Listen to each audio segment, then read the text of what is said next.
முக்கியமான ஒன்றா இருக்கிறது. ரத்தம் ரொம்ப பவர்ஃபுல்லான ஒன்றா இருக்கிறது. ஏன்னா மாம்சத்தினுடைய உயிர் அந்த ரத்தத்துல இருக்கு என்று இயேசு சொல்றாரு. அதனால்தான் மாம்சத்தை அந்த ரத்தத்தோட புசிக்க கூடாது. ஏன்னா அந்த மாம்சத்தினோட உயிர் ரத்தத்தில் இருக்கு. ரத்தம் ஏன் கொடுக்கப்படுகிறது? அங்கே சொல்றாரு, நான் அதை உங்களுக்கு பலிபீடத்தின் மேல் உங்கள் ஆத்துமாக்களுக்காக பாவ நிவிர்த்தி செய்யும்படிக்கு கட்டளையிட்டேன். ஆத்துமாக்களுக்காக பாவ நிவிர்த்தி செய்கிறது ரத்தமே. அதுக்காக தான் அவர் அந்த ரத்தத்தை கொடுத்திருக்கிறார். ஆகவே இந்த பாவ நிவிர்த்தி ரத்தத்தின் மூலமாக தான் செய்யப்படுகிற ஒன்றாக இருக்கிறது. இதை முதல்ல அவர் ஆதியாகமத்திலேயே அவர் வெளிப்படுத்தி இருக்கிறதை நாம் கவனித்து பார்க்கிறோம். ஆதியாகமம் 2ஆம் அதிகாரத்துல அங்கதான் முதல்ல ரத்தம் சிந்தப்படுகிறதை வேத புஸ்தகத்துல நாம பார்க்கிறோம். ஆதியாகமம் 2ஆம் அதிகாரம் 25ஆம் வசனத்தை வாசிக்கிறேன். ஆதாமும் அவன் மனைவியும் ஆகிய இருவரும் நிர்வாணிகளாய் இருந்தும் வெட்கப்படாதிருந்தார்கள். 2 பேரும் நிர்வாணிகளா இருக்கிறாங்க, ஆனா அவர்கள் வெட்கப்படாதிருந்தார்கள். ஏன் வெட்கப்படலைன்னா அவங்க நிர்வாணின்னு தெரியாது. ஏன்னா கடவுளுடைய மகிமை அவர்களை மூடிக்கொண்டிருந்தது. கர்த்தருடைய மகிமை அவர்கள் மூடிக்கொண்டிருந்தாலும் அவங்களுக்கு எந்த வெட்கமும் கிடையாது, அவங்களுக்கு பயம் கிடையாது. கர்த்தர்கிட்ட அவங்க நேரடியா போய் முகமுகமாய் பேசினார்கள். கர்த்தர் அவங்களோட வந்து ஏதேன் தோட்டத்துல உலாவினார். 2 பேரும் நிர்வாணிகளா இருக்கிறாங்க, ஆனா அவர்களை சுற்றிலும் மகிமை பிரகாசம் இருந்தபடினால அவர்கள் வெட்கப்படாதிருந்தார்கள். முதல்ல ஆதாம் ஏவாளும் பாவம் செஞ்ச போது என்ன நடந்ததுன்ட்டு அங்க சொல்லப்படல. ஆனா ரோமர் நிருபத்துல அப்போஸ்தலனாகிய பவுல் சொல்றாரு, எல்லாரும் பாவம் செய்து தேவ மகிமை அற்றவர்கள் ஆனார்கள்.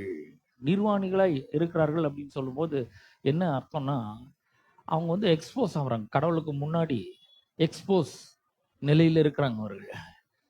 அப்படிப்பட்ட ஒரு நிலையில இருக்கிறாங்க. பாவம் உள்ள நுழைஞ்ச உடனே இந்த மகிமை விலக்கி கொள்ளப்படுகிறது, மகிமை போயிடுது.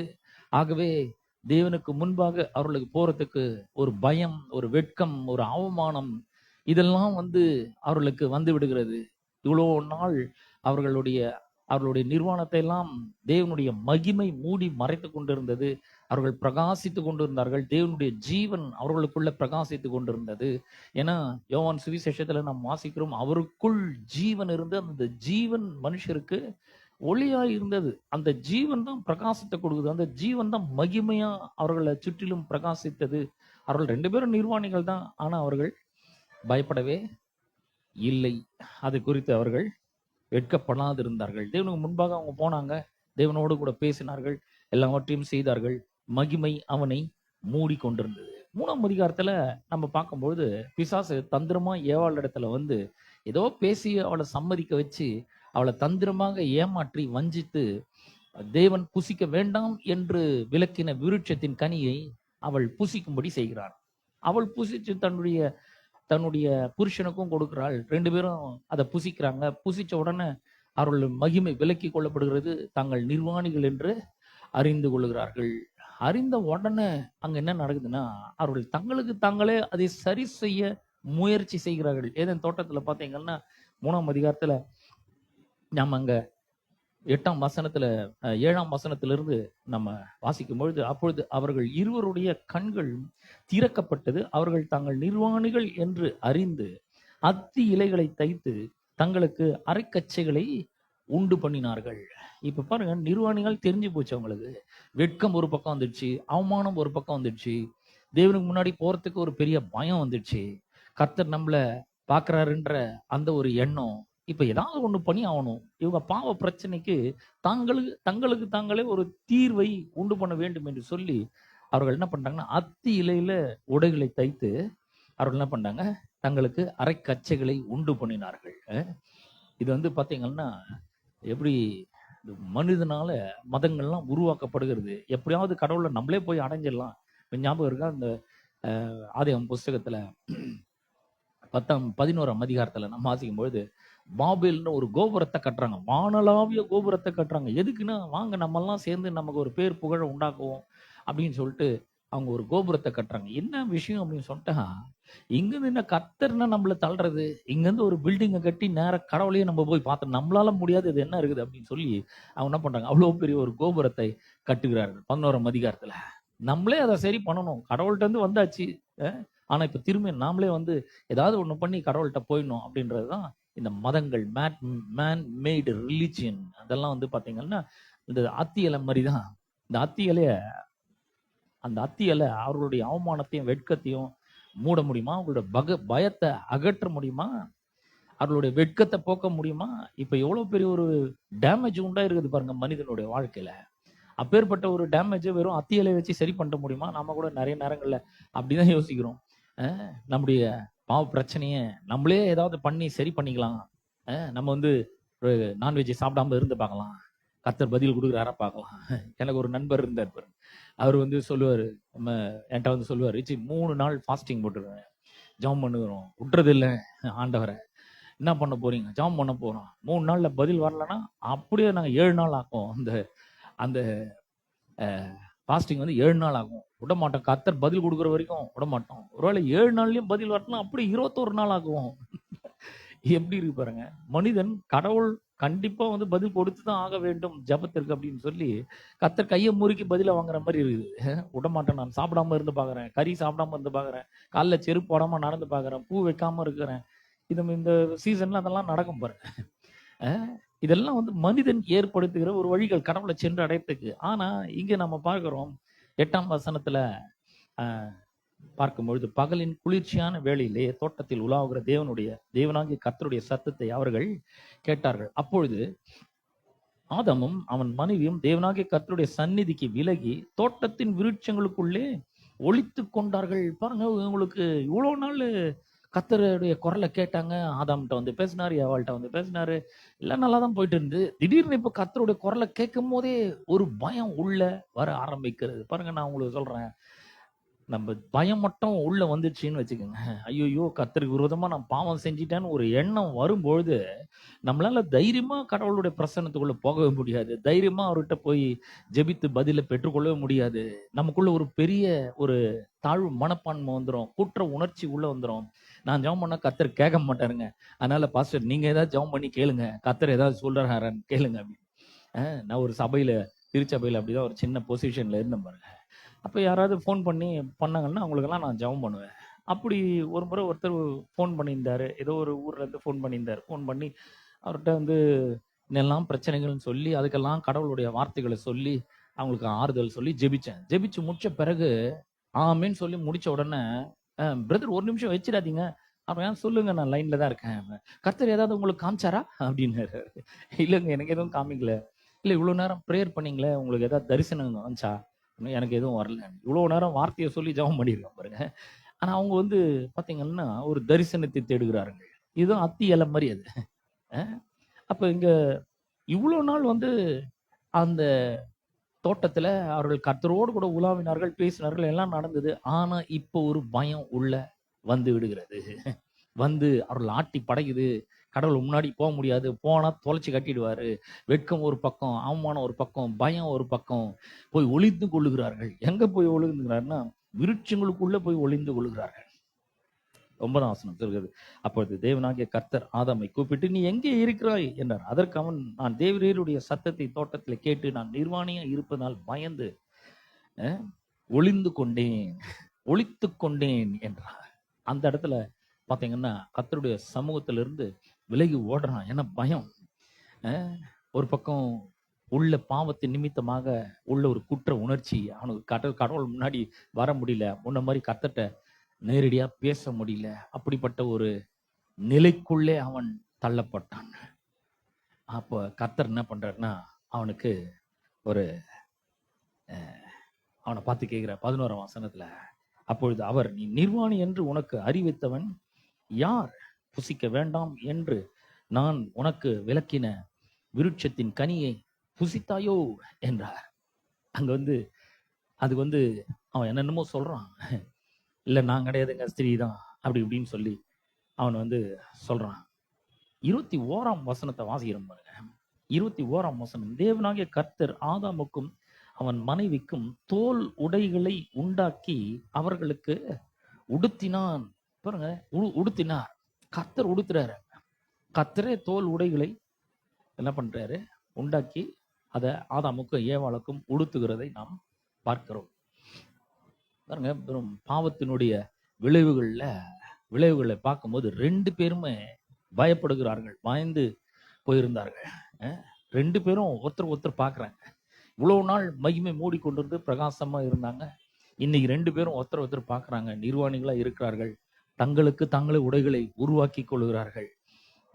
மனுஷனுக்குள்ள நான் ஒரு பாவி, நான் கடவுளுக்கு விரோதமா என்ன ஒண்ணு செஞ்சிருக்கேன், நான் தண்டனைக்குரியவன், ஆக்கணிக்குரியவன் என்ற ஒரு எண்ணம் உள்ள அவனுக்குள்ள வந்துட்டு, அப்படிப்பட்ட ஒரு உணர்வு வந்த உடனே அதற்காக தனக்குத்தானே பரிகாரத்தை தேடிக்கொள்கிறான்.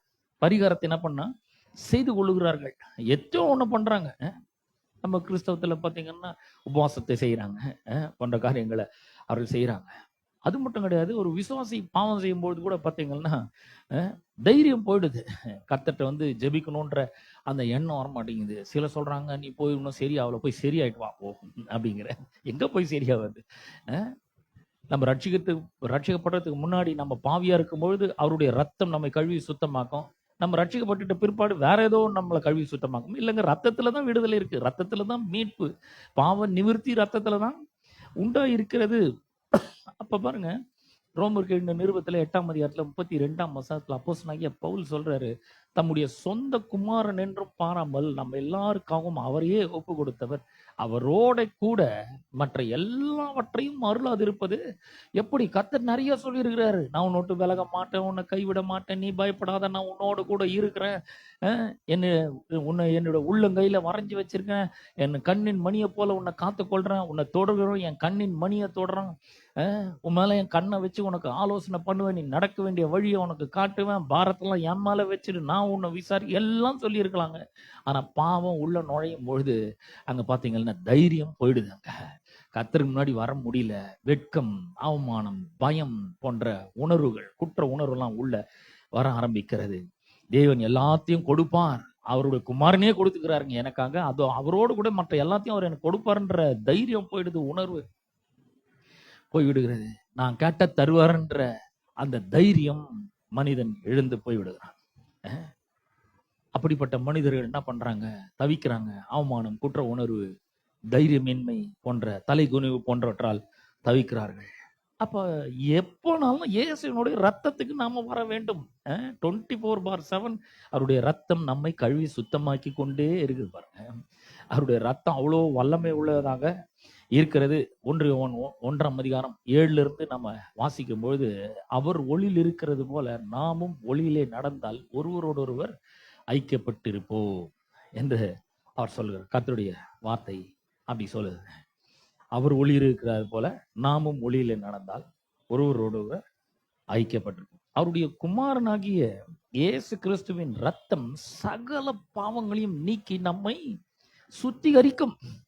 இந்த ரத்தத்துல இந்த சுத்திகரிக்கிற ஒரு பெரிய ஒரு தன்மை நமக்கு இருக்கு. அந்த ரத்தத்துக்கு 8ஆம் வசனம் சொல்லுங்க, நமக்கு பாவம் இல்லை என்போமானால் நம்மை நாமே வஞ்சிக்கிறவர்களா இருப்போம், சத்தியம் நமக்குள் இராது. 9ஆம் வசனம், நம்முடைய பாவங்களை நாம் அறிக்கையிட்டால் பாவங்களை நமக்கு மன்னித்து எல்லா அநியாயத்தையும் நீக்கி நம்மை சுத்திகரிக்கிறது அவர் உண்மையும் நீதியும் உள்ளவராய் இருக்கிறார். ரத்தத்துல எவ்வளவு வல்லமை இருக்கு பாருங்க. அந்த ரத்தம் சகல பாவங்களையும் நம்மை விட்டு அகற்றி நீக்கி சுத்திகரிக்கிறதா இருக்கிறது. அவர் உண்மையும் நீதியும் உள்ளவரா இருக்கிறார், மன்னிக்கிறதுக்கு எல்லா பாவங்களையும், பாவங்களை நமக்கு மன்னித்து எல்லா அநியாயத்தையும் நீக்கிறதுக்கு அவர் உண்மையும் நீதியும் உள்ளவரா இருக்கிறார். எப்படி அவர் மன்னிக்கிறாரு? எல்லா பாவத்தையும் நீக்கி அக்கிரமத்தை எல்லாத்தையும் எப்படி மன்னிக்கிறாருன்னா, அவர் கல்வாரி சிலுவையில ரத்தத்தை சிந்தி இருக்கிறார் பாருங்க. அந்த உரிமையில அவர் என்ன பண்றாரு? மன்னிக்கிறார். பாவங்களை நமக்கு மன்னித்து எல்லா அநியாயத்தையும் நீக்கி நம்மை சுத்திகரிக்கிறதுக்கு அவர் உண்மையும் நீதியும் உள்ளவர்கள். சும்மா அப்படியே வந்து பாவம்லாம் வந்து போயிட்டோம், நீ பரிசுத்தமா இருக்கிற அப்படின்னு சொல்றது இல்லை. அவர் கல்வாரி சிலுவையில ரத்தத்தை நமக்காக சிந்தி இருக்கிறார். அப்ப அவர்களுக்கு ஒரு பிரச்சனை வந்த பொழுது தேவன் தான் அவர்களுடைய பிரச்சனையை தீர்த்தார். அத்தியில அவர்களுடைய பிரச்சனைகளை தீர்க்கவில்லை. பயம் உள்ள வந்து வெட்கம், அவமானம் வருது, தலைகுனி வருது, குற்ற உணர்வு வருது. இது மாதிரிலாம் வரும்பொழுது அத்தியில அவர்களுடைய பிரச்சனை தீர்க்கலைங்க. தேவன் தான் அவர்களுடைய பிரச்சனையை தீர்க்கிறவராய் இருக்கிறார். அப்ப இந்த ஆதியாகமம் 3ஆம் அதிகாரம் 21ஆம் வசனத்துல இந்த பாவ நிவிர்த்தியை பற்றி ஒரு 6 காரியங்களை நாம அங்க பார்க்க முடியுது. வேதாகம கல்லூரியில படிக்கும் பொழுது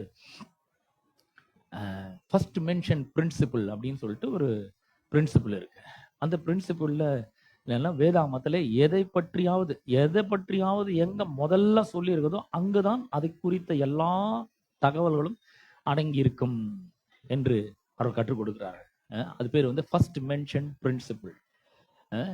ஒரு வார்த்தை எங்க முதல்ல சொல்லப்படுகிறதோ அங்குதான் அந்த அந்த காரியத்தை குறித்த அனைத்து தகவல்களும் அங்குதான் கொடுக்கப்படுகிறது. இப்ப ஆதியாகமம் 3:21 பாவ நிவர்த்திக்கான ரத்தத்தை பற்றி அங்க சொல்லப்பட்டிருக்கிறது. 21ஆம் அதிகாரத்துல தேவனாகிய கர்த்தர் ஆதாமுக்கும் அவன் மனைவிக்கும் தோல் உடைகளை உண்டாக்கி அவர்களுக்கு உடுத்தினார். எப்படி தோல் உடைகளை எப்படி எடுக்க முடியும்? எப்படின்னா ஒரு மிருகத்தை கொண்டு இருக்கணும். கண்டிப்பா ஏதோ ஒரு ஆட்டையோ ஏதோ ஒண்ணு கொண்டு அதனுடைய ரத்தத்தை சிந்தி அந்த தோலை உரிச்சு, அதுல இருந்து தோலை உரிச்சு அந்த தோல்னால உடைகளை உண்டாக்கிதான் ஆதாமுக்கும் ஏவாளுக்கும் அவர் நிச்சயமா கொடுத்திருக்க வேண்டும். வேற எப்படியும் கொடுக்க முடியாது. அப்ப முதல் காரியம் அங்க சொல்லப்பட்டிருக்கிறது என்ன அப்படின்னு சொன்னா, ஃபர்ஸ்ட் அங்க சொல்லுது, ரத்தம் சிந்துதல் இல்லாமல் பாவ நிவர்த்தி, பாவ மன்னிப்பு கிடையவே கிடையாது. பாவம் நிவர்த்தி செய்யப்பட வேண்டும் என்றால் ரத்தம் நிச்சயமாக சிந்தப்பட வேண்டும். ரத்தம் தான் பாவ நிவர்த்தியை செய்ய முடியும் என்பது முதலாவது அங்கே சொல்லப்பட்டிருக்கிறது. பாருங்க, ஆதாம் இவ்வளவு நாள் வாழ்வுன்னா என்னன்னு பார்த்தான். இது வரைக்கும் அவன் சாவை பார்த்ததே கிடையாது. வாழ்வுன்னா என்ன? டெய்லி கத்தரோட பேசுறது, பகலின் குளிர்ச்சியான வேலையிலே கத்தரோட கூட உலாவுறது, அவர்கிட்ட இருந்து எல்லா தெய்வீக ஞானத்தையும் அறிவாற்றலையும் டவுன்லோட் பண்றது, இந்த எல்லா மிருகங்களுக்கும் பேர் வைக்கிறது, பறவைகளுக்கு பேர் வைக்கிறது, என்ன மாதிரி ஒரு சந்தோஷம் பாருங்க. எல்லா நல்லதையும் அவன் அனுபவிச்சான். தோட்டத்தில் விளைகிற எல்லா விருட்சத்தின் கனியும் அவன் புசித்தான். எதுவுமே அவனுக்கு தள்ளப்படத்த, எதுவுமே வந்து அவன் சாப்பிட முடியாது, சாப்பிடக்கூடாதுன்னு எதுவும் விலகல. ஒண்ணு மட்டும்தான் அவர் விளக்குனார். எல்லாத்தையும் அவன் எவ்வளவு வேணா புசிக்கலாம் பாருங்க. ஆதாம் ஏவாளுக்கு முன்னாடி பரந்த ஏதேன் தோட்டம், பேரின்பம் நிறைந்த இடம் இருந்தது. அவன் எப்ப வேணா போய் எவ்வளவு வேணா அவன் சாப்பிட முடியும். ஒண்ணு மட்டும்தான் விளக்குனாரு. ஆனா அந்த இடத்துல இப்ப பாவம் உள்ள நுழையுது. பாவம் உள்ள நுழைஞ்ச உடனே வெட்கம், அவமானம், பயம், தலைகுனியெல்லாம் ஏற்படுது. குற்ற உணர்வு, பயம்லாம் வருது. இப்போ கர்த்தர் அவனுடைய பாவத்தை மன்னிக்கிறதுக்கு அத்தியில போதாது, கண்டிப்பா ரத்தம் சிந்தப்பட வேண்டும் என்பதை அவனுக்கு அங்க உணர்த்துகிறார். அதை செஞ்சே காட்டுறாரு. முதல்ல இவங்க 2 பேரும் ரத்தம் சிந்தப்படுகிறதையும் சாவையும் முதல்ல பாக்குறாங்க. எபிரேயருக்கு எழுதின நிருபம் 9ஆம் அதிகாரம் 22ஆம் வசனத்துல நாம இப்படி வாசிக்கிறோம், ரத்தம் சிந்துது இல்லாமல் மன்னிப்பு உண்டாகவே உண்டாகாது. வாழ்வுக்கு எதிரானதுதான் சாவு. சாவுன்றது என்ன? ரத்தம் சிந்தனம், கொடூரமாக கொல்லப்பட வேண்டும், ரத்தம் சிந்தப்பட வேண்டும். இவ்வளோ காலம் உயிரோடு இருந்த அந்த ஜீவன், அந்த ஆட்டுக்குட்டி, ஏதோ ஒரு மிருகம், அது கண்ணெதிர்க்க, ஆதாம் ஏவாள் கண்ணெதிர்க்க துடிதுடித்து சாகிறதை அவர்கள் கண்டார்கள். எப்படி இருந்திருக்கும் கொஞ்சம் யோசித்து பாருங்க. இன்னைக்கு வந்து இதெல்லாம் ரொம்ப சர்வசாதாரணமா நடக்குதுங்க. ஆனா அன்னைக்கு முதல்ல வாழ்வை மட்டுமே பார்த்து வந்த ஒருத்தன் திடீர்னு சாவை பார்த்த உடனே எப்படி இருந்திருக்கும்? அவனுடைய மனப்பான்மை எப்படி இருந்திருக்கும்? அவனுக்குள்ள இருந்த காரியங்கள் எப்படி, அவனுக்குள்ள என்னென்னலாம் எண்ணங்கள் போயிருக்குன்றது கொஞ்சம் யோசிச்சு பாருங்க. சாவை ஏதேன் தோட்டத்துல பாக்குறான். இது வரைக்கும் வாழ்வை மட்டுமே பார்த்து வந்தவன் திடீர்னு சாவை பார்க்கறான். ஏன்? அவனுக்கு ஒண்ணு கர்த்தர் விளக்குறாரு. என்னன்னா, நீ பாவம் செஞ்சினா அந்த பாவம் நிவர்த்தி செய்யப்படணும்னா ரத்தம் கண்டிப்பா சிந்தப்பட வேண்டும். ரத்தம் சிந்தது இல்லாமல் மன்னிப்பு உண்டாகாது அப்படின்றத அவனுக்கு அந்த இடத்துல வெளிப்படுத்துகிறார். 1. 2வது, அந்த சிந்தப்பட்ட ரத்தத்தை, இந்த ரத்தத்தினால் ஏற்படுகிற பிராய சித்தத்தை மனிதன் ஏற்றுக்கொள்ள வேண்டும். மனுஷன் ஏற்றுக்கொள்ளும் பாருங்க. ரத்தம் மட்டும் சிந்தினா போதாது. அந்த ரத்தம் சிந்தப்பட்டிருக்குது என்பதை மனிதன் ஏற்றுக்கொள்ளுகிறவனா இருக்கணும். 1ஆம் அதிகாரத்துல நம்ம 7-9 வரைக்கும் வாசித்தோம். 2ஆம் அதிகாரம் 1ஆம் வசனத்திலிருந்து வாசிக்கிறேன். என் பிள்ளைகளை, நீங்கள் பாவம் செய்யாதபடிக்கு இவைகளை உங்களுக்கு எழுதுகிறேன். இதெல்லாம் எதுக்கு? இப்போ சிலர்லாம் வந்து எப்படி போதிக்கிறாங்கன்னா, அவருடைய ரத்தம் சகல பாவங்களையும் நீக்கி நம்மை சுத்திகரிக்கிறது, கடந்த கால, நிகழ்கால, எதிர்கால பாவத்தை எல்லாத்தையும் மன்னிச்சிருக்கு. ஆமா, மன்னிச்சிருக்குதான். அதனால இஷ்டம் போல பாவம் செய்யலாமா அப்படின்னு கேட்கறாங்க. இல்ல, நீங்க பாவம் செய்யாதபடிக்குதான் உங்களுக்கு எழுதுகிறேன்ற. பாவம் செய்யக்கூடாதுன்னு தான் எழுதுறேன். நீங்க இது சொல்றதுனால இஷ்டத்துக்கு ரைட் அண்ட் லெஃப்ட் பாவம் செய்யலான்றதுக்காக எழுதல. பாவம் செய்யாமல் இருக்கும், செய்யாதபடிக்கு இவைகளை உங்களுக்கு எழுதுகிறேன். ஒருவன் பாவம் செய்வானானால், அவர் சொல்றாரு, பாவம் செய்யாதபடிக்கு தான் எழுதுறேன். ஆனா ஒருத்தன் பாவம் செய்வானானால் நீதிபரராய் இருக்கிற இயேசு கிறிஸ்து நமக்காக பிதாவினிடத்தில் பரிந்து பேசுகிறவராய் இருக்கிறார். ஒருவேளை பாவம் செஞ்சிட்டா அவனை அவர் தள்ளுகிறதில்லை. அவனுக்காக நீதிபரரா இருக்கிற இயேசு கிறிஸ்து பிதாவின் இடத்துல என்ன பண்றார்? அவனுக்காக பரிந்து பேசுகிறார். என்னோட ரத்தம் அவருக்காக சிந்தப்பட்டிருக்கிறது. அவனுடைய பாவங்களை எல்லாம் கழுவி சுத்தமாக்கி இருக்கிறேன்.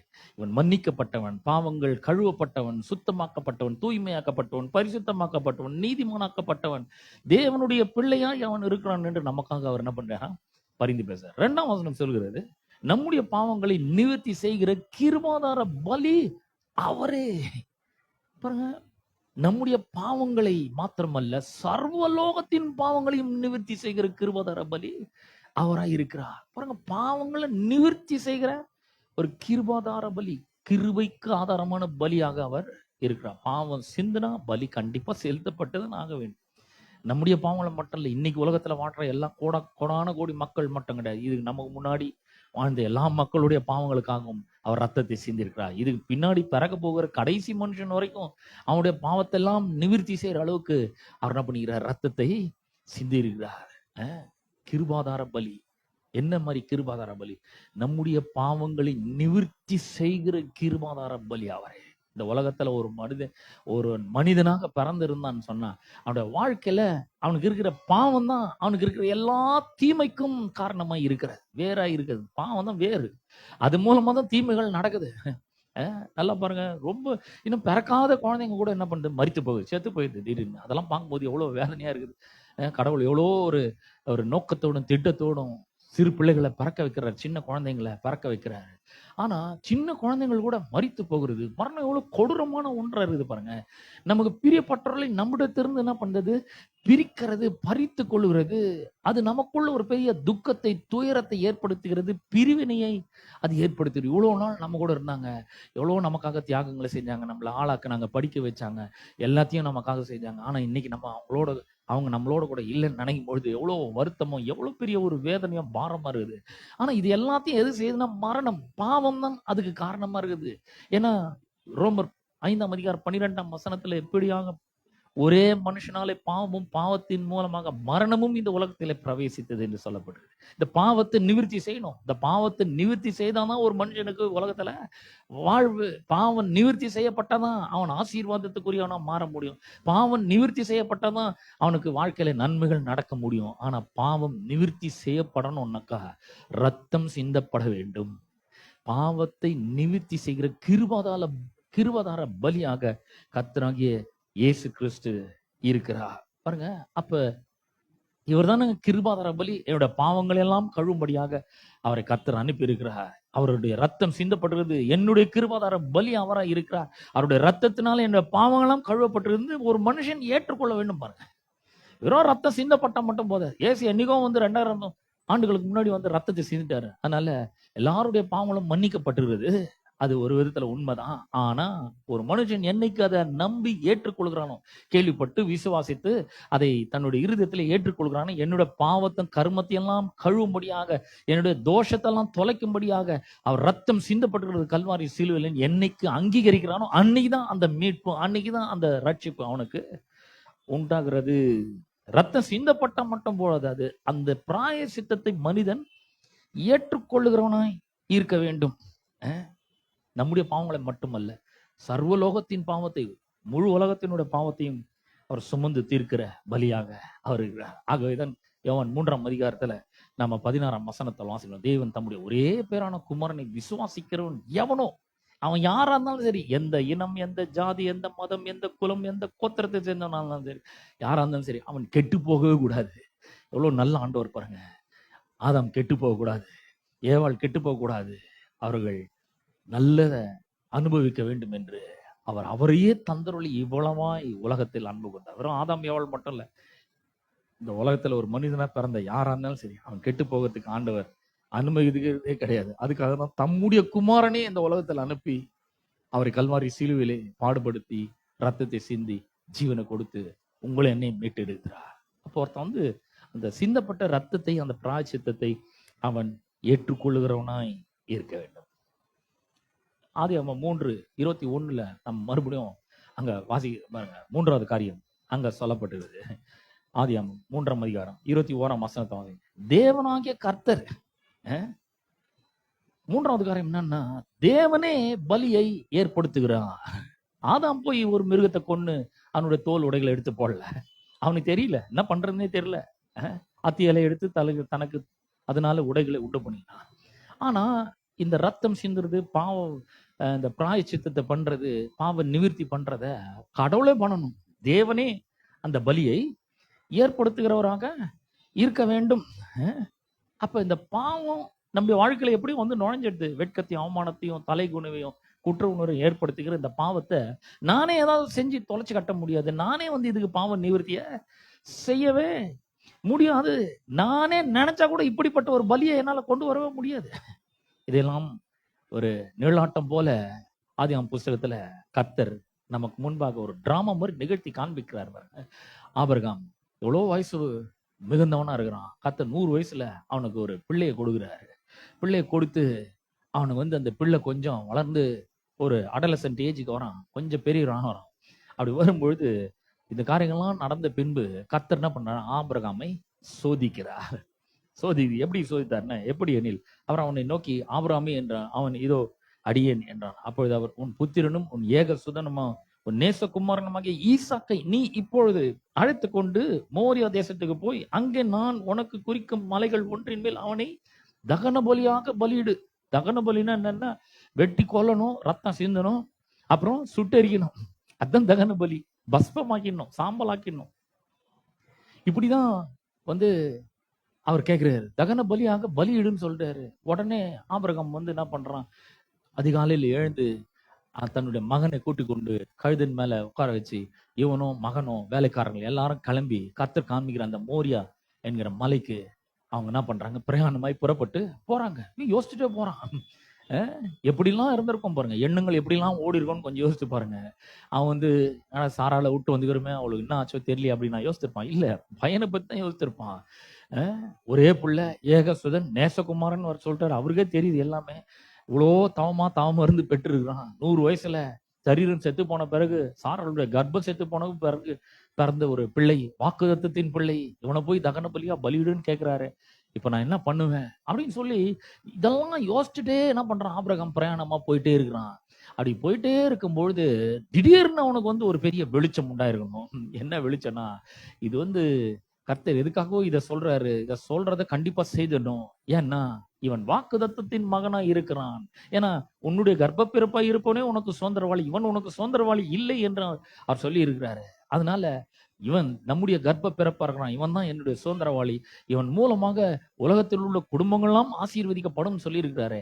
ஆகவே அப்பேற்பட்டவனை எப்படி ஒரு கொல்ல முடியும்? அப்பேற்பட்டவனை தகன பலியா செலுத்திட்டான். அவன் இந்த வாக்குத்தத்தங்கள்லாம் எப்படி நிறைவேறும்? கர்த்தர் ஏதோ ஒண்ணு நமக்கு காண்பிக்கிறதுக்காக தான் இதை வந்து இதை வந்து கேட்டு இருக்கிறாரு என்று சொல்லி அவனுக்கு உள்ள ஒரு பெரிய வெளிச்சம் வீச ஆரம்பிக்குது. தைரியமா கிளம்பி போறான். ஆகவேதான் ஒரு இடம் வந்த உடனே அவன் அந்த இடத்துல நின்று வேலைக்காரர்களை பார்த்து சொல்றான், நீங்கள் இங்கேயே இருங்க, நானும் என்னுடைய பிள்ளையும் போய் கர்த்தருக்காக பலியை செலுத்திட்டு நாங்க 2 பேர் திரும்பி வருவோம் என்று அவன் சொல்றதப்பா. என்ன உள்ள நடந்தது அப்படின்னு சொல்லி அங்க வந்து ரொம்ப தெளிவெல்லாம் ஒன்றும் சொல்லப்படல. ஆனா எபிரேயர் நிருபத்துல 11ஆம் அதிகாரத்துல நம்ம வாசித்து பார்க்கும்பொழுது அங்க வந்து ரொம்ப அற்புதமா அந்த எபிரேயர் நிருபத்தை எழுதினவர் வந்து எப்படி வந்து அவன் அவ்வளோ தைரியமா வந்து போய் பலியை செலுத்துறதுக்கு துணிஞ்சான், கத்திய ஓங்கனான் என்று அங்க சொல்லப்பட்டு இருக்கிறது. 17ஆம் வசனம், 11, 17 அதை நான் வாசிக்கிறேன். 17, 18 வாசிக்கிறேன். மேலும் விசுவாசத்தினாலே ஆபிரகாம், அவனுக்கு உள்ள ஒரு பெரிய விசுவாசம். என்ன விசுவாசம்? விசுவாசத்தினாலே ஆபிரகாம் தான் சோதிக்கப்பட்ட போது ஈசாக்கை பலியாக ஒப்பு கொடுத்தான். ஈசாக்கின் இடத்தில் உன் சந்ததி விளங்கும் என்று அவனோடு சொல்லப்பட்டிருந்ததே. இப்படிப்பட்ட வாக்குத்தத்தங்களை பெற்றவன் மரித்தோரிலிருந்தும் எழுப்ப தேவன் வல்லவராய் இருக்கிறார் என்று எண்ணி தனக்கு ஒரே பேரானவனையே பலியாக ஒப்பு கொடுத்தான். மரித்தோரிலிருந்து அவனை பாவனையாக திரும்பவும் பெற்றுக்கொண்டான். இன்னங்க மறிக்கவே இல்லைங்க, அப்புறம் எப்படி பாவனையா திரும்ப பெற்றுக்கொள்ள முடியும்? தேவன் அவனை மரித்தோரிலிருந்தும் எழுப்ப தேவன் வல்லமுள்ளவரா இருக்கிறாரு என்ற விசுவாசம். என்ன மாதிரி ஒரு விசுவாசம்! இவன் சோதிக்கிறதுக்காக தான் இப்படி கேட்கிறாரு. அதனால நான் வந்து இவனை பலியா கேட்கிறாரு, நான் போய் பண்ண போறேன், என்னன்னா நடக்கட்டும், ஆண்டவர் பார்த்துப்பாரு எல்லாம். ஏன்னா இவன் வாக்குதத்தத்தின் மகனா இருக்கான். அந்த அவ்வளவு சீக்கிரத்துல வந்து இதெல்லாம் பொய்யா போயிடாது அப்படின்றத அவன் வந்து எண்ணி பார்க்கிறான். எண்ணி பார்த்து அவன் தைரியமா கொண்டு போய் அங்க பலியை செலுத்துறதுக்கு போகிறான். அந்த சந்ததி ஈசாக்கினிடத்தில் உன் சந்ததி விளங்கும் என்று அவனோட சொல்லப்பட்டிருந்தது அப்படின்னா, இப்படிப்பட்ட வாக்குத்தத்தங்களை பெற்றவன். வாக்குத்தத்தங்களை பெற்றவன்னா சும்மா சாதாரணமான ஆளும் கிடையாது, ரொம்ப ஸ்பெஷல். அவங்க மேல கர்த்தருடைய கண் இருந்துட்டே இருக்கும்.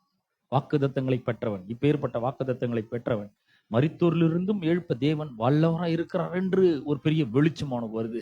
ஒருவேளை இவனை தகன பலியா செலுத்திட்டா கூட அந்த சாம்பல்ல இருந்து கூட கர்த்தர் அவனை உயிரோடு எழுப்ப வல்லவராய் இருக்கிறார் என்ற ஒரு பெரிய நிச்சயம் அவனுக்குள்ள வருது பாருங்க. அதனாலதான் அவர் தைரியமா சொல்லிட்டு போறோம், நீங்க எங்கே இருங்க, நானும் என் பிள்ளையும் போயிட்டு பலியை செலுத்திட்டு நாங்க திரும்புறோம். பாருங்க, இங்க இருந்து இவன் ஏறுறான் பாருங்க மலை மேல. இவன் அங்கிருந்து வீட்டுல இருந்து கிளம்பும் போதே கர்த்தர் ஒரு ஆட்டை ஏவுறாரு. இல்லைன்னா ஆடு எப்படி வந்திருக்கும் பாருங்க. ஆட்டை ஏவுறாரு, இந்த மலையை நோக்கி போ நீ அப்படின்னு. உள்ளுக்குள்ள ஆட்டுக்கு ஏதோ ஒண்ணு பண்ணுது, என்னமோ தெரியல, அது அப்படியே மேய்ஞ்சிட்டு இருக்குது. திடீர்னு அந்த ஒரு ஆடு மட்டும் கிளம்பி அந்த மலைக்கு நேரா போகுது. மலையாடி வாரத்துல வந்த உடனே உள்ள ஒரு ஏவுதல், மேல போ அப்படின்ட்டு. இது அந்த ஆடு மலை மேல ஏறுது. மலை மேல ஏறி அப்படியே போயிட்டே இருக்கும் பொழுது திடீர்னு பாத்தீங்கன்னா ஒரு முட்புதர் தெரியுது. அதுக்குள்ள ஏதோ சாப்பிட்றதுக்கு இருக்கிற மாதிரி தெரியுது அது கண்ணுக்கு. உடனே உள்ளேருந்து அந்த குரல் சொல்லுது, போய் அங்க போய் சாப்பிடு. நேரா போது பாருங்க. போன உடனே அங்க மாட்டிக்குது, அவ்வளவுதான். அப்ப ஆண்டவர் சொல்ற, இரு, என் ஆள் ஒருத்தன் வரான், அவனுக்கு நீ தேவைப்படுவ, அதுக்காக தான் உன்னை இங்க மேல வர வச்சிருக்கிறேன், கொஞ்ச நேரம் வெயிட் பண்ணு, அவனே வருவான் அப்படின்னு சொல்லிட்டு அங்க வெயிட் பண்ணின்னு இருக்காரு. கர்த்தர் இதெல்லாம் செய்யறாரு பாருங்க. அப்ப அங்க வந்து ஒரு பெரிய நிழலாட்டம் போல காட்டுறாரு. பழைய ஏற்பாடு எல்லாமே நிழலாட்டமா இருக்குது. என்ன நடக்க போதும், மெய்யா எது வந்து நடக்க போதும், அதுக்கு ஒரு நிழலாட்டம், ஒரு டிராமா மாதிரி பண்ணி காட்டுறாரு பாருங்க. அந்த இடத்துல வந்து மேல போகும்பொழுது ஆபிரகாமும் அவன் பையனும் மேல போகும்பொழுது அவன் கேட்கறான், அப்பா வந்து பலிக்கு வந்து விறகு இருக்குது, அப்புறம் நெருப்பு இருக்கு, ஆனா பலி எங்க அப்படின்னு கேட்கிறான். பலி எங்கன்னு கேட்டா அவர் ஆபிரகாம் சொல்ல, கர்த்தர் பார்த்துப்பாரு. God will supply. God can supply. God will supply. கர்த்தர் பார்த்துக் கொள்வார். அவருடைய பர்வதத்துல பார்த்துக் கொள்ளப்படும். நான் சொல்றேன், உள்ள தேவைகள் எல்லாவற்றையும் அவர் அறிந்திருக்கிறாருங்க. அவர் பார்த்துப்பாரு கண்டிப்பா. பயப்பட வேண்டாம். அவர் சோதிக்கிறதுக்காக தான் ஆபிரகாம் இதை செய்வானா, ஒரு உடன்படிக்கை பண்றாரு. அவங்க கூட உடன்படிக்கையில என்னன்னா, என்னதெல்லாம் உன்னதெல்லாம் என்னது அப்படிங்கிற.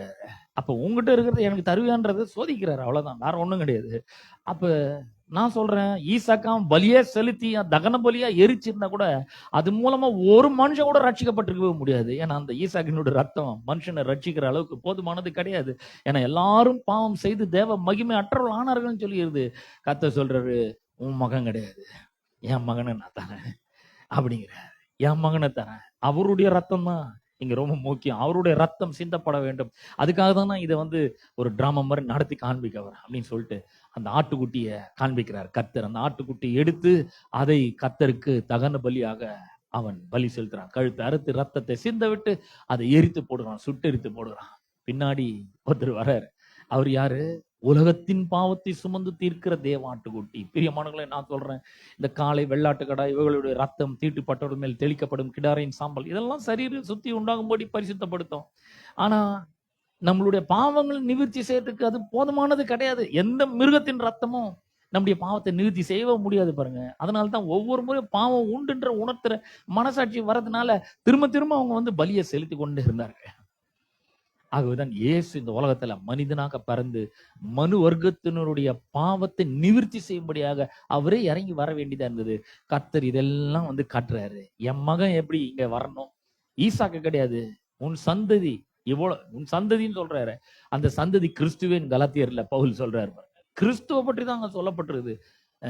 இந்த ஆட்டுக்குட்டி சாதாரண ஒரு ஆட்டுக்குட்டி தான். ஆனா யோவான் ஸ்நானன் தனக்கு முன்பாக வருகிற இயேசு கிறிஸ்துவை பார்த்து சொல்றான், இதோ உலகத்தின் பாவத்தை சுமந்து தீர்க்கிற தேவ ஆட்டுக்குட்டி. உலகத்தினுடைய பாவத்தையே சுமந்து தீர்க்கும்படியாக அவர் இங்க வருகிறார் பாருங்க. அப்ப இந்த ஈசாக்க பலியாக ஒப்பு கொடுக்கணும்னு கர்த்தர் ஒன்னும் விரும்பல, நினைக்கல, சோதிக்கும்படிதான் அப்படி செஞ்சாரு. அப்ப அவர் வந்து இதை வச்சு என்ன பண்றாங்க, உனக்கு எது ரொம்ப இஷ்டமோ அதை வந்து கர்த்தர் எடுத்துப்பாரு அப்படின்னு. எனக்கு சொல்லி கொடுத்தவர் பாருங்க, இந்த பைபிளை சொல்லி கொடுத்தவர் ஒருத்தர் இருக்கிறாரு எனக்கு. அவரு சொல்லும்போது, அவர் கிளாஸ்ல நடத்தும் போது சொல்லுவாரு, எந்த டெத்துக்கு போனாலும் சரி ஒரு அழகான தோட்டத்தை கர்த்தர் வந்து பார்த்தாரு. அந்த தோட்டத்துல ரொம்ப அழகான ஒரு ரோஜா செடி இருந்தது. அதுல ஒரு அழகான ரோஜா இருந்தது. கர்த்தருக்கு அது மேல ரொம்ப பிரியம் ஆயிடுச்சாம். நேரா போய் அந்த ரோஜாவை பறிச்சுன்னு போயிட்டாராம். எனக்கு வேணும் இது. இதெல்லாம் எனக்கு அப்போ வந்து கேட்கும்போது கொஞ்சம் இதெல்லாம் ரொம்ப ஓவரா இருக்குதுன்னு மாதிரி தெரிஞ்சது. நான் என்னோட ஃப்ரெண்டுடைய அப்பா இறந்துட்டாரு, நான் போயிருந்தேன் பாருங்க. எங்க இருந்தும் ஒருத்தர் பாஸ்டர் வந்திருந்தார். அவர் அதே கதையை அப்படியே சொன்னாரு. நான் என் காதிலே கேட்டேன் நான். அப்ப அந்த பிள்ளைகள் நினைக்க மாட்டாங்களா, இந்த இந்த அப்பா எனக்கு வேணுமே, என் பிள்ளை எனக்கு வேணுமே நினைக்க மாட்டாங்களா? நான் சொல்றேன், கர்த்தர் எந்த பிள்ளையும் எந்த தகப்பனையும் எந்த தாயும் எடுக்கிறது கிடையாது. அவர் நமக்கு பிள்ளைகளை கொடுக்கிறவராய் அவர் இருக்கிறார். எபிரேயருக்கு நிருபத்துல நம்ம 11ஆம் அதிகாரத்துல 18ஆம் வசனத்துல நம்ம இப்ப வாசிச்சோமே, அந்த வசனத்தை நம்ம பார்க்கும் பொழுது அவர் வந்து சொல்றாரு, உன்னுடைய மகன் கிடையாதுப்பா, என்னுடைய மகன், அவரை நான் தருகிறேன். உன்னுடைய மகன் மரித்தா, அவன் ரத்தம் சிந்தனா ஒரு ஆள் கூட ரட்சிக்கப்படவே முடியாது. என் ரத்தம் தான் உலகத்தினுடைய பாவத்தை சுமந்து தீர்க்க முடியும் என்று அவர் சொல்கிறதை நாம் பார்க்கிறோம். அப்ப ஈசாக்குனால ஒரு ஆளுடைய பாவத்தை கூட மன்னிக்கோ நிவர்த்தி செய்வோ போக்கவே முடியாது. அப்பதான் ஏன் அப்படின்னா, ஏன் அவர் அப்படி செய்யறார்? ஏன் வந்து ஈசாக்க பலி கொடுன்னு ஏன் சொன்னார்? அவனால வந்து அவன் சிந்துற ரத்தத்தினால, அவனுடைய ரத்தத்தினால ஒரு ஆளுடைய பாவத்தை கூட மன்னிக்க முடியாதுன்னு சொன்னா, அவர் ஏன் அதை சொன்னார் அப்படின்னு சொன்னா, அந்த இடத்துலதான் பதிலாள் என்கிற ஒரு ஒரு சத்தியத்தை அவர் காண்பிக்கிறார். ஈசாக்கு பதிலாக ஆட்டுக்குட்டி. அந்த பதிலாள் என்கிற அந்த சத்தியம் அந்த இடத்துல விளங்குறத பார்க்கணும். நான் கிடையாது, என்னுடைய பாவத்துக்காக கல்வாரி சிலுவையில கர்த்தராகிய இயேசு கிறிஸ்து மரித்தார். உன்னுடைய மகன்ல என்னுடைய மகனை கொடுக்கிறேன். அப்ப பாருங்க, இந்த பலியை தேவன் ஏற்படுத்தணும். தேவனே பலியை ஏற்படுத்துகிறார். அப்ப அவர் சொல்றாரு, உலகத்துக்காக ஒரு பலியை தேவன் ஏற்படுத்தி வைத்திருக்கிறார். உலகத்தின் பாவத்தை சுமந்து தீர்க்க முடியும். யார் அந்த பலி? கர்த்தராகிய இயேசு கிறிஸ்து. அப்ப கர்த்தருடைய பர்வதத்திலே பார்த்து கொள்ளப்படும்ன்றதுக்கு என்ன அர்த்தம்னா, God supplies. கர்த்தர் என்ன பண்றாரு? சப்ளை பண்றாரு. அப்ப ஒண்ணு, ரத்தம் சிந்தப்பட வேண்டும். ரத்தம் சிந்தல்னா மன்னிப்பு இல்லை. ரெண்டாவது, அந்த ரத்தம் சிந்தின அந்த பிராயச்சித்தத்தை, தேவன் ஏற்படுத்தின பிராயச்சித்தத்தை மனிதன் அங்கீகரிக்க வேண்டும், ஏற்றுக்கொள்ள வேண்டும். மூணாவது, தேவனே பலியை ஏற்படுத்துறாரு. நாலாவது, தேவன் தான் பாவியை உடுத்து வைக்கிறார். இது ரொம்ப முக்கியம். ஆதியாகமம் 3ஆம் அதிகாரத்துல 21ஆம் வசனத்துல நாம் இத பார்க்கிறோம். என்ன அற்புதமா அவர் சொல்லியிருக்காரு பாருங்க. தேவன் உடுத்தினார், அப்படியே வருது அந்த வசனத்துல. தேவனாகிய கர்த்தர் என்ன பண்றாரு? அவர்களுக்கு, ஆதாமுக்கும் அவன் மனைவிக்கும் தோல் உடைகளை உண்டாக்கி அவர்களுக்கு உடுத்தினார். தேவன் உடுத்து வைக்கிறார். ஏன் நாமே உடுத்தி கொள்ள முடியாது பாருங்க. அப்படின்னா அர்த்தம், நாமளே நம்ம நீதிமான்களாக ஆக்கி கொள்ள முடியாது. கர்த்தர் தான் நம்மளை நீதிமான் ஆக்க முடியும். கர்த்தர் தான் அவருடைய உடைகளை நமக்கு தர வேண்டும். நீதியின் வஸ்திரத்தை அவர் நமக்காக தருகிறவராய் இருக்கிறார். நீதியின் வஸ்திரத்தை நமக்கு உடுத்து வைக்கிறவராய் இருக்கிறார். ஏசாயா தீர்க்கதரிசன புஸ்தகம் 61ஆம் அதிகாரத்துல 10ஆம் வசனத்தை நாம வாசிக்கும் பொழுது, கர்த்தருக்குள் பூரிப்பாய் மகிழ்கிறேன், என் தேவனுக்குள் என் ஆத்துமா களி கூர்ந்திருக்கிறது. மணவாளன் ஆபரணங்களினால் தன்னை அலங்கரித்துக் கொள்ளுகிறதற்கும் மணவாட்டி நகைகளினால் தன்னை சிங்காரித்துக் கொள்ளுகிறதற்கும் ஒப்பாக அவர் ரட்சிப்பின் வஸ்திரங்களை எனக்கு உடுத்தி நீதியின் சால்வைகளை எனக்கு தரித்தார். ஒரு மனுஷன் பாவியா இருக்கிறான்னா அவன் தன்னைத்தானே உடுத்தி கொள்ளவே முடியாதுங்க. நீதியின் வஸ்திரத்தை அவனே போட்டுக்க முடியாது. கர்த்தர் என்ன பண்றாருன்னா அவன் உடுத்துறாரு. எப்படி உடுத்துறாரு?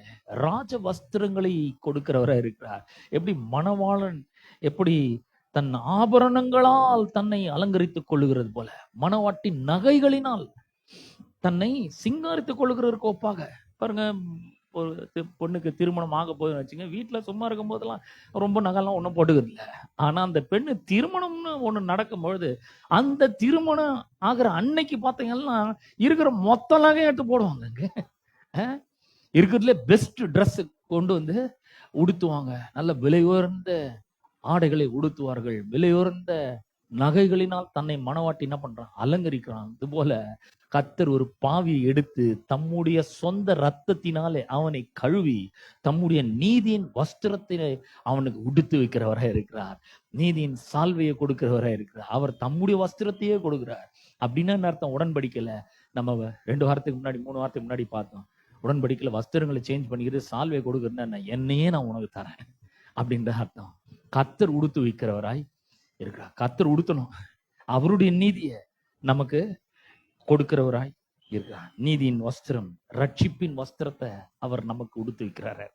கொஞ்சம் யோசிச்சு பாருங்க, நம்மளே உடுத்திக்க முடியாது. அவமானத்துல தலை குனிஞ்சு கூனி குறுகி போய் நிக்கிறோம். குற்ற உணர்வுனால தலையெல்லாம் தொங்க போட்டு இருக்கிற ஒருவனை அவமானத்துல கூனி குறுகி நிக்கிறவன் எடுத்து அவனுக்கு ரட்சிப்பின் வஸ்திரத்தை உடுத்துகிறார். மணவாட்டின் நகைகளினால் தன்னை அலங்கரித்துக் கொள்ளும், மணவாளன் ஆபரணங்களினால் தன்னை அலங்கரித்துக் கொள்றது போல. அப்புறம் யோவான் 8ஆம் அதிகாரத்துல ஒரு ஸ்திரீய விபசாரத்துல கையுமையுமா பிடிச்சு கொண்டு வந்துட்டாங்க. எவ்வளவு தலை குனிவு பாருங்க. தலையே அந்த அம்மா நிமிரவே இல்லை. எல்லாரும் அந்த அம்மாவை கல் எறிஞ்சு கொல்லணும் அப்படின்னு சொல்றாங்க. மோசையினுடைய நியாயப்பிரமாணம் கல் எறிஞ்சு, இந்த மாதிரி ஒரு பொம்பளைய கல் எறிஞ்சு கொல்லணும் அப்படின்னு மோசை நியாயப்பிரமாணம். நீங்க என்ன சொல்றீங்க சொல்லுங்க. அவர் என்ன பண்ற, சைலண்டா கீழே குனிஞ்சு ஏதோ எழுதுறாரு. மறுபடியும் அவர்கிட்ட கேட்கிறாங்க. அப்ப அவர் சொல்ற, உங்களில் பாவம் செய்யாதவன் முதல் கல்லை எறியட்டும். சின்னவன் வந்து பெரியவன் வரைக்கும் போயிடுறாங்க. அவ்வளவு பெரிய பாவிய அவர் ஒண்ணுமே பண்ணல, கண்டமே பண்ணவே இல்லைங்க. ஏமா உனக்கு இது தேவையா? இந்த வெட்கம் அவமானம் உனக்கு தேவையா? இவ்வளவு பெரிய தலை குனிவு எங்க இருந்து நல்ல, ஆனா இங்க கொண்டு வந்து நிறுத்தி இருக்கிறீ அப்படிலாம் ஒண்ணும் கேட்கவே இல்லை. அவர் என்ன பண்றாரு, மகளே அப்படிங்கிறாரு. யாரும் உன்னை ஆக்கினைக்குள்ளாக தீர்க்கலையா? இல்ல ஆண்டவரே, நானும் உன்னை ஆக்கினைக்குள்ளாக தீர்க்கல. தங்க ரட்சிப்பின் வஸ்திரம், அவருடைய நீதியை அந்த அம்மாவுக்கு தராரு. அம்மா, இந்த பாவத்துக்கும் நான் சேர்த்து கல்வாரி சிலுவையில் ரத்தத்தை சிந்த போறேன். அந்த ரத்தம் சிந்தப்படும் பொழுது இந்த ட்ரேஸ் கூட, பாவத்தினுடைய ட்ரேஸ் கூட உங்ககிட்ட இருக்காது. நீ என்னுடைய மகளாயிடுவ நீன்ற. முன்னாடியே சொல்ற, மகளே நானும் உன்னை ஆக்கினைக்குள்ளாக தீர்க்கிறதில்லை, நீ போ, இனி பாவம் செய்யாது. என்ன மாதிரி ஒரு கம்ஃபர்டிங் வேர்டு பாருங்க. அந்த அம்மாக்கு எப்படி இருந்திருக்கும்? எல்லாம் ஆம்பளைங்க சுத்தி நிக்கிறாங்க, பொம்பளைங்கெல்லாம் கேலி பண்றாங்க. இவளுக்கு இதுவும் வேணும் இன்னமும் வேணும், எவ்வளவு சொல்லியிருப்போம் இதெல்லாம் பண்ணாதன்னு. கேட்டாளா இவளுக்கு வேணும், நல்லா மாட்டினா வசமா சிக்கிட்டா, இன்னைக்கு காலி ஆளு அப்படின்னு எல்லாம் சொல்லியிருப்பாங்க. ஆனா ஒரு வார்த்தை கூட அவர் கண்டம் பண்ணி பேசவே இல்லைங்க. உலகத்திலே பெரும் பாதகத்தை நீ செஞ்சுட்டு வந்துக்கிறேன்னு அவர் சொல்லவே இல்லை. அவர் அவளை பார்த்து சொல்ற, மகளேன்னு சொல்றாரு. என்ன மாதிரி, இந்த மாதிரி ஒரு ஹார்ட் ஒவ்வொரு ஊழியக்காரனுக்கும் வேணும். எந்த மனுஷனும் கண்டம் பண்றது நம்முடைய வேலையே கிடையாது. கர்த்தரே அந்த மாதிரி ஒரு ஆளுக்கு உடுத்து வைக்கிறாரு பாருங்க. இவ்வளவு பெரிய பாவத்தை செஞ்சுட்டு வந்துக்கிறான். என்ன மாதிரி ஒரு அழகான ஏதேன் தோட்டத்தை உண்டாக்கி பேரின்பம் நடந்த இடத்துல அவனை கொண்டு போய் வச்சா இந்த மாதிரி ஒரு அட்டுழியத்தை செஞ்சுட்டு வந்து நிக்கிறான். அவனுக்கு தேவன் என்ன பண்றாரு, உடுத்து வைக்கிறார். நான் சொல்றேன், நீங்க பாவிகளா இருந்த பொழுது தேவன் உங்களை அலங்கரித்து உங்களை பிரமாதமா கொண்டு போய் பிதாக்கமாக தேவனாக கர்த்தருக்கு முன்னாடி நிக்க வச்சுக்கிறாங்க. இதை பத்தி வெளிப்படுத்தல் 1ஆம் அதிகாரம் 6ஆம் வசனத்துல 5-6 வசனங்கள் சொல்லுது. நம்மிடத்தில் அன்பு கூர்ந்து தம்முடைய ரத்தத்தினாலே நம்மை பாவங்களற கழுவி தம்முடைய பிதாவாகிய தேவனுக்கு முன்பாக ராஜாக்களும் ஆசாரியர்களுமாகிய ஆக்கிய அவருக்கே எல்லாம் என்றென்றைக்கும் துதியும் ஸ்தோத்திரமும் கனமும் என்றென்றைக்கும் உண்டாக கடவுள் என்று எப்படி இருந்த நம்மளை கொண்டு வந்து எப்படி நிறுத்திருக்கிறார் பாருங்க. அவமானத்துல வெட்கத்துல தலகுனிவில் இருந்த நம்மள, மகிமெல்லாம் இழந்துட்டு பிரகாசமே இல்லாத டிம்மா இருந்த நம்மள, இருள்ல கடந்த நம்மள அப்படியே தூக்கி வாரி அணைச்சி அவருடைய ரத்தத்தினால கழுவி நமக்கு ரட்சிப்பின் வஸ்திரத்தை உடுத்துகிறார். நல்ல ட்ரெஸ்அப் பண்றாரு, மேக்கப் பண்றாரு, நல்ல பிரமாதமா அவருடைய ரத்தத்தை நல்லா பூசுறாரு, கழுவி தொடகிறாரு. பாவத்தினுடைய ட்ரேஸே இல்லாத அளவு பண்றாரு. ஒண்ணு, ரத்தம் சிந்த பண்ணணும், எல்லாம் மன்னிப்பே கிடையாது. 2வது, ரத்தத்தை பிராயச்சித்தத்தை அங்கீகரிக்கணும் மனுஷன். 3வது, தேவன் தான் அந்த பலியை ஏற்படுத்துறாரு. 4வது, தேவனே உடுத்து வைக்கிறாரு. 5வது, குற்றம் இல்லாத ஒரு குற்றம் செய்தவருக்காக குற்றம் இல்லாத ஒருத்தர் மரிக்கிறார். தேவன் ஒரு மிருகத்தை தான் கொண்டு இருக்கணும் இல்லையா? மிருகம் ஒண்ணும் பண்ணல, ஆட்டுக்குட்டி ஏதாவது பண்ணிச்சா? ஒண்ணும் பண்ணல. ஆதாம் தான் பாவம் செஞ்சான், ஏவாள் தான் பாவத்துல விழுந்து போனார்கள், மனிதன் தான் பாவம் செஞ்சான், ஆட்டுக்குட்டி ஒண்ணுமே பண்ணல பாருங்க. ஆனா அங்கேயே அந்த பாவ நிவிர்த்தி எப்படி செய்யறாரு பாருங்க. குற்றம் செய்தவனுக்கு பதிலாக குற்றம் இல்லாத ஒருவருடைய ரத்தம் சிந்தப்படுகிறது. பேதுரு இதை பற்றி எழுதும்போது அவர் சொல்ற, 1 பேதுரு 1ஆம் அதிகாரம், முன்னோர்களால் பாரம்பரியமாய் அனுசரிக்கப்பட்டு வந்த வீணான நடக்கையிலிருந்து வெள்ளினாலும் பொன்னினாலும் நீங்கள் மீட்கப்படாமல் குற்றம் இல்லாத மாசற்ற ஆட்டுக்குட்டியாகிய கர்த்தர் இயேசு கிறிஸ்துவினுடைய விலையேற பெற்ற ரத்தத்தினாலே நீங்கள் மீட்கப்பட்டிருக்கிறீர்கள். குற்றம் இல்லாத ஒருத்தர் யாரு? கர்த்தராகிய இயேசு கிறிஸ்து. நாம் தான் பாவிகள். பாவத்தின் சம்பளம் மரணம், நம்ம தான் வரணும். ஆனா கர்த்தர் நம்மளை விட்டார், நம்மளை தப்பிக்க விடுறாரு. தப்பிச்சு போ, நான் உன்னை ஆக்கினைக்குள்ளாக தீர்க்கிறது இல்லை, உன் மேல தண்டனை வர வைக்க மாட்டேன். ஆனா என்னுடைய குமாரன் பாவம் அறியாதவர், பாவத்தை பார்க்க மாட்டாது சுத்த கண்ணர், பாவம் என்றால் என்னவென்று அறியாத ஒருத்தரை, பாவம் செய்யாத ஒருத்தருடைய ரத்தம் உங்களுக்காக சிந்தப்பட்டது.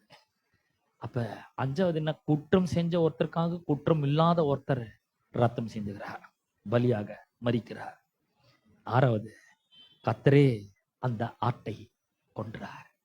ஆதாம் கொல்லல, ஏவாளும் கொல்லல, தேவ தூதர்கள் கொல்லல, கர்த்தரே அந்த ஆட்டை கொல்றாரு. அந்த பலியை கர்த்தரே செலுத்துகிறார்.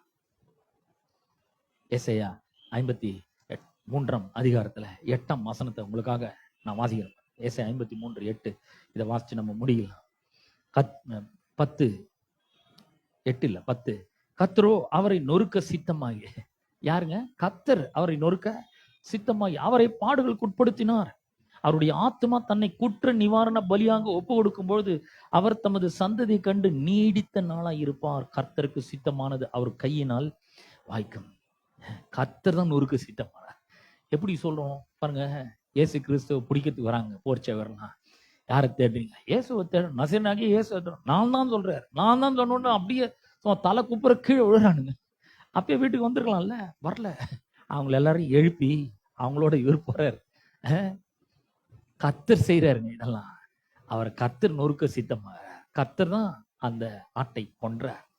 பாருங்க, அப்போஸ்தலர் நடபடிகள்ல லூக்கா அதை பத்தி எழுதும் போது 2ஆம் அதிகாரத்துல அவர் 23ஆம் வசனத்துல இப்படி வாசிக்கிறோம். அப்படி இருந்தும் தேவன் நிர்ணயித்திருந்த ஆலோசனையின்படியையும் அவருடைய முன்னறிவின்படியையும் ஒப்பு கொடுக்கப்பட்ட அந்த இயேசுவை நீங்கள் பிடித்து அக்கிரமக்காருடைய கைகளினாலே ஆணிகள் அடித்து சிலுவையில் ஆணி எடுத்து கொலை செய்தீர்கள். அவங்க கையில ஒப்பு கொடுக்கப்பட்டார். யார் ஒப்பு கொடுத்து? கர்த்தர் ஒப்பு கொடுக்குறாரு. அவர் ஒப்பு கொடுக்காம அவர் ஒண்ணுமே பண்ண முடியாது. ஒரு முறை மலை உச்சியிலிருந்து அவரை தள்ளி விட பார்த்தாங்க.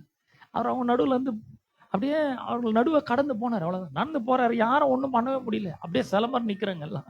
எத்தனையோ முறை அவரோட உயிரை வாங்க தேடினாங்க, யாராலையும் ஒண்ணும் பண்ணவே முடியல.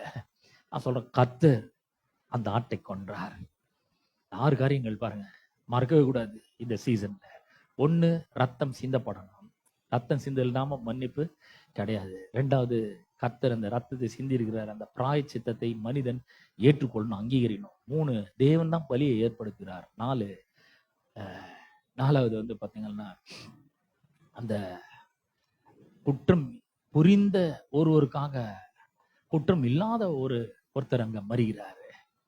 கடைசியா பாத்தீங்கன்னா, அங்க அந்த ஆட்டுக்குட்டியை கர்த்தரே அந்த பலியை செலுத்துகிறார். ஆட்டுக்குட்டியை கர்த்தரை கொல்லுகிறதை நான் பார்க்கணும். அது மட்டும் இல்ல, பாவிய தேவன் உடுத்து வைக்கிறார் நான் பார்க்கணும்.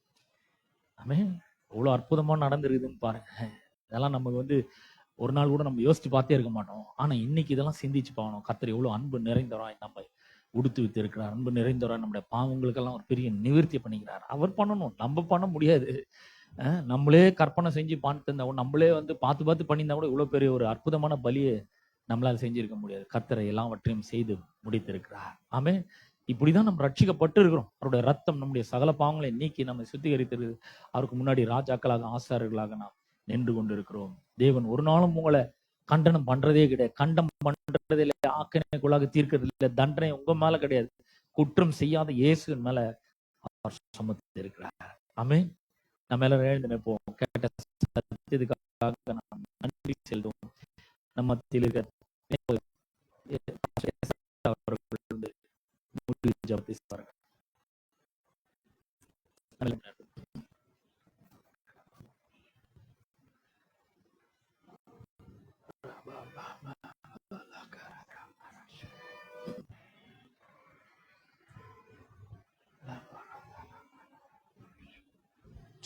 ஹல்லேலூயா. கேட்ட சத்தியத்திற்காக நாம் நன்றி செலுத்துவோம். Thank you, Lord. பரலோக குமாரனாகிய இயேசு நாமத்தில் வருகிறோம் ஆண்டவரே. ஆண்டவர் எங்களுக்காக நீர் ஆண்டவர் ஒரு பலியை ஏற்படுத்தி நீர் ஆண்டவர் ரத்தம் சிந்துதல் இல்லாமல் பாவ மன்னிப்பு உண்டாகாது என்று உம்முடைய வார்த்தை சொல்லுகிறது போல ஆண்டவர் எங்களுக்காக ஆண்டவரே உம்முடைய குமாரனை இயேசுவாக கல்வாரி சிலுவையில பலியிடப்பட்டு ரத்தத்தை சிந்தி எங்களை மீட்டெடுத்திருக்கிறீர். எங்களுடைய பாவங்களை நீர் மன்னித்திருக்கிறீர் ஆண்டவர். அவரையே கிருபாதார பலியாக நீர் எங்களுக்காக ஏற்படுத்தினீர் ஆண்டவர். நீதியின் வஸ்திரத்தை எங்களுக்காக உடுத்தி வைத்திருக்கிறீர் ஆண்டவர். பிதாவினிடத்தில் சேருகிற ஸ்லாக்கியத்தை அவர் மூலமா நீர் எங்களுக்கு உண்டாக்கின தயவிற்காக நன்றி செலுத்துகிறோம் ஆண்டவரே. நீரே ஆண்டவரே அவரை நொறுக்க சித்தமானி அதற்காக நன்றி செலுத்துகிறோம் ஆண்டவரே. ஏன்னா தேவனுடைய மகிமை இழந்தோம், சத்துருக்களா இருந்தோம், பகஞ்சரா இருந்தோம். ஆனா இப்போது பிள்ளைகளா நீர் எங்களை மாற்றி எங்களை நேசிக்கிறீர். அதற்காக நன்றி செலுத்துகிறோம் ஆண்டவரே. சத்தியங்கள் எல்லாம் எங்களுடைய வாழ்க்கையிலான விசுவாசித்து நாங்கள் செயல்படுத்த பரிசுத்த ஆவியானவர் நீர் எங்களுக்கு உதவி செய்கிறார். உம்முடைய நாமம் மகிமைப்படட்டும். எல்லா துதிக்கான மகிமை உமக்கு செலுத்துகிறோம். இயேசுவின் நாமத்தில் நாங்கள் ஜெபிக்கிறோம். ஆமென். ஆமென். நம்முடைய கர்த்தராகிய இயேசு கிறிஸ்து கிருபையும் பிதாவாகிய தேவனுடைய அன்பும் பரிசுத்த ஆவியானுடைய ஐக்கியமும் பாதுகாவலும் வழிநடத்தலும் என்றும் சதா காலங்களில் நாம் அனைவரும் இருப்பதாக. ஆமென். அடுத்த வாரம் வெள்ளிக்கிழமை 7 மணிக்கு கரெக்டா